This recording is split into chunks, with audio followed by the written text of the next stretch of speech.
Halo, ketemu lagi dengan saya Dengi Pul, seorang blogger yang sedang mencoba untuk menjadi seorang vlogger.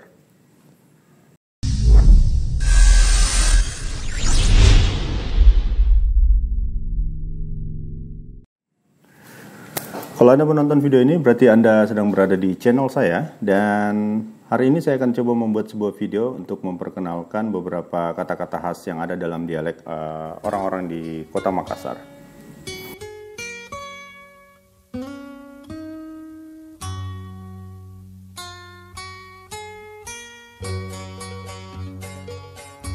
Sebagai pengantar saya cerita dulu bahwa Sulawesi Selatan, tempat kota Makassar berada itu punya 3 suku besar, yaitu Bugis, Makassar, dan Toraja. Dulu sebenarnya ada satu lagi yaitu suku Mandar, tapi sekarang orang-orang Mandar lebih banyak bermukim di Sulawesi Barat, yang pecahan dari Sulawesi Selatan. Dan ketiga suku ini tadi, Bugis, Makassar, dan Toraja ini masing-masing memiliki bahasa daerah yang sangat berbeda. Jadi orang-orang Bugis tidak mengerti bahasa Makassar, orang Makassar tidak mengerti bahasa Bugis, dan mereka tidak mengerti bahasa Toraja, pun sebaliknya. Dan 3 suku besar ini biasanya masing-masing punya sub-sub suku lagi, punya sub-sub suku yang kadang-kadang bahasanya juga beda. Jadi dengan bahasa yang sangat beragam, mungkin kalau tidak salah ada puluhan bahasa dalam satu provinsi Sulawesi Selatan. Nah, untuk menyatukan, akhirnya digunakanlah bahasa Indonesia, pasti.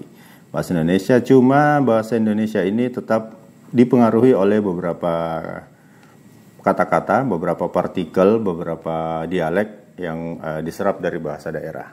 Nah, ini ada beberapa kata-kata khusus, kata-kata khas, ada beberapa kata-kata khas dalam bahasa Indonesia, logat Makassar yang kadang-kadang membingungkan bagi orang-orang luar Makassar. Nah, di video ini saya akan coba memperkenalkan beberapa kata-kata itu. Mari kita simak. Oke, kata pertama yang akan saya perkenalkan adalah ketika kita bertemu dengan orang baru, memperkenalkan diri atau menyapa. Tolong diingat, jangan menggunakan kata-kata seperti yang biasa mungkin teman-teman dengar di televisi yang mereka bilang, "Halo, apa kabar?" We never even use that word. Orang Sulawesi Selatan asli itu tidak pernah menggunakan kata-kata itu. Jadi kalau kita bertemu dengan orang baru, memperkenalkan diri, menyapa, itu paling kita cuma bilang, "Halo, apa kabar, Ces?" "Halo, Ces." Sesimpel itu. Jadi halo dan Ces. Orang-orang di Sulawesi Selatan, di Makassar itu sering menggunakan Ces sebagai sapaan kepada orang yang sebaya. Ces ya mungkin singkatan dari CS. Ya, halo Ces. Jadi tidak usah menggunakan kata-kata seperti apakah reba. Oh, come on, itu cuma bikinan orang-orang di TV. Kami tidak pernah menggunakan kata itu. Kami hanya menggunakan halo Ces. Atau kalau mau yang lebih panjang sedikit sambil menanyakan kabar, halo, apa kabar Ces? Seperti itu. Oke, kata kedua yang ingin saya perkenalkan adalah kata kita dengan di belakang. Kita dengan di belakang. Kata kita ini tidak berarti kata jamak, aku dan kamu, tapi berarti Anda atau orang yang lebih dihormati, orang yang lebih disegani, orang yang lebih tua, atau orang yang belum terlalu diakrabi. Jadi kalau baru ketemu kadang kita nanya, kita dari mana? Itu artinya Anda dari mana? Itu. Ada kejadian lucu ketika seorang teman dari Jakarta datang ke Makassar, terus dia naik taksi, sama supir taksinya terus ditanya, kita mau turun di mana? Nah, teman ini nanya ke saya, dan gue heran, supir taksinya kok nanya kita mau kemana? Emang dia mau ikut turun? Nah, itu adalah hal-hal yang berbeda.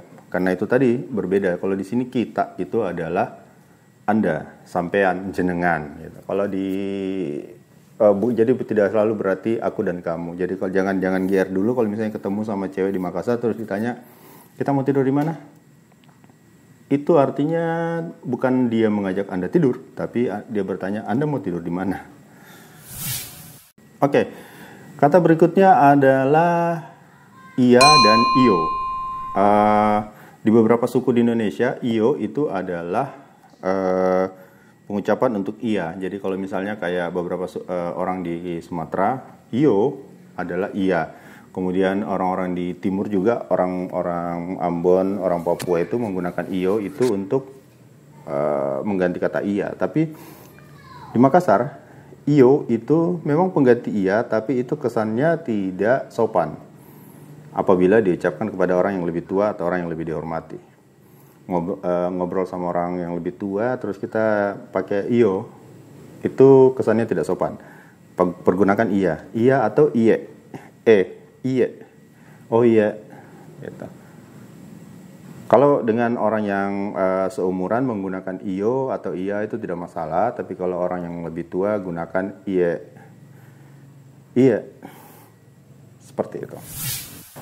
Oke, berikutnya adalah orang-orang di Makassar itu tidak menggunakan aku sebagai kata ganti orang pertama, tapi saya. Bagi kami kalau menggunakan aku itu kesannya terlalu terlalu sombong, terlalu angkuh gitu. Jadi kami menggunakan saya. Saya mau jalan dulu ya. Saya mau ke sana dulu ya. Nah, mungkin bagi orang Jawa ini agak aneh, orang Jawa dan orang Sumatera mungkin ya, karena kalau mereka di sana menggunakan saya itu kesannya terlalu formal. Sementara bagi kami menggunakan saya itu justru lebih santai dibanding menggunakan aku. Aku tuh kalau misalnya ada orang Makassar yang ngomongnya aku mau jalan, maka orang-orang di sekitarnya akan karena kesannya dia terlalu terlalu sombong, terlalu angkuh. Jadi di Makassar itu tidak ada aku, adanya saya. Oke, berikutnya adalah kata anu, anu.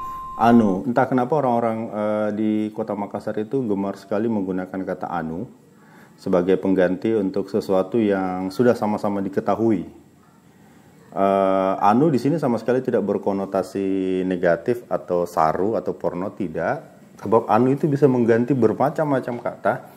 Jadi jangan heran kalau misalnya ketemu pada saat ke Makassar melihat beberapa orang Makassar ngobrol itu kata anu itu sering sekali muncul. Bagaimana anu? Sudah ku anu? Boy anu sekali. Herannya, meskipun menggunakan kata anu, tapi orang-orang yang ngobrol itu akan sama-sama mengerti tentang anu yang dimaksud.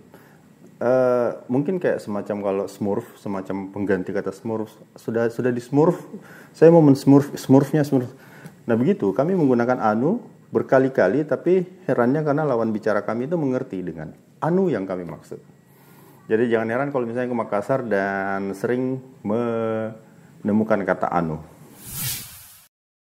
Oke, itu saja dulu sebagai pengantar. Bagaimana mengenali logat Makassar, bagaimana mengenali dialek orang di Makassar. Di video berikutnya saya akan memperkenalkan beberapa partikel yang sangat khas Makassar, yaitu mi, ji, pi, dan ki. Partikel-partikel ini memang sangat khas dan untuk menempatkannya perlu teknik tersendiri, dan itu akan saya ceritakan di video berikutnya. Sampai ketemu dan terima kasih sudah menonton. Jangan lupa untuk tekan like dan subscribe di bawah. Mudah-mudahan video ini ada gunanya untuk Anda dan sampai ketemu di video berikutnya. Saya Dengi Ipul, pamit undur diri. Bye.